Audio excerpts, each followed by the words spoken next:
Well, you know, Tim Geithner did get a little bump in confidence today, but my next guest says it is still time to bump him from office. Congressman Darrell, Issa, a Republican from California, repeating his call for Geithner's resignation.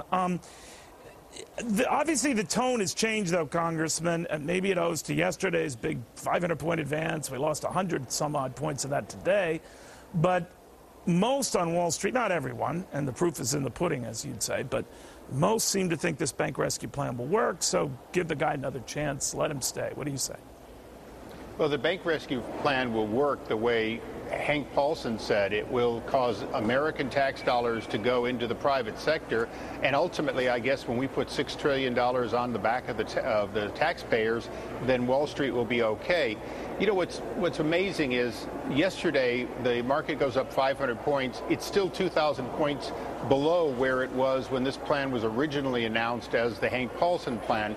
And what makes this one worse is when Paulson came to Congress for $700 billion, he said, we're going to buy these, we're going to package them up, and we're going to sell them back at auction and be done with them. In fact, what this one is doing is encouraging exactly the kind of craziness that got us into this problem. His proposal only has 6% from the private investor, 6% skin. But is that why you're saying that he should go, or he should go because of the whole bonus thing, or all of these things? Oh, look, I lost confidence in him during the process of his review of his past history, and particularly on taxes. Right. I certainly lost all confidence in him when he refused to own up to the fact that these bonuses were an oversight of his own people, both when he was at the Fed and now. But today, when he puts out a plan, and yesterday, that is being heralded, it's being heralded because it's good for the stock market, but in fact, leveraging with 94% your money as a taxpayer and 6% hedge fund money. Of course, the hedge funds say they'll come into it because if they win big, and if they lose only 6% of the principal. But that's the way Paulson had kind of argued you have to reward them to come in. You're quite right. There is a difference in how they're going to execute this. But you have to all but grant freebies to private types to get into this, right? Because without without those stopbacks or guarantees, and I agree with your frustration, Congressman, you're not going to get anyone participating, right?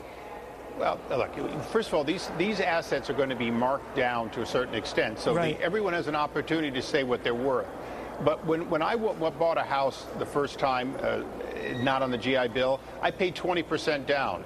There's no reason in the world that private investors allowed to mark down their bid to what they think a portfolio is worth shouldn't be willing to put 20% into it of real money they can lose. The government can put in 80%, but if we put in 94%, what we're doing is setting ourselves up for a situation in which we're going to end up owning these assets, re-auctioning them again, because ultimately when the 6% disappears, we own 100% of the asset again, and now we're back to selling the same toxic asset a second time. That's a very good point. But again, the proof is in how this is all executed. But Congressman, very good seeing you again. Thank you. Thank you. Congressman.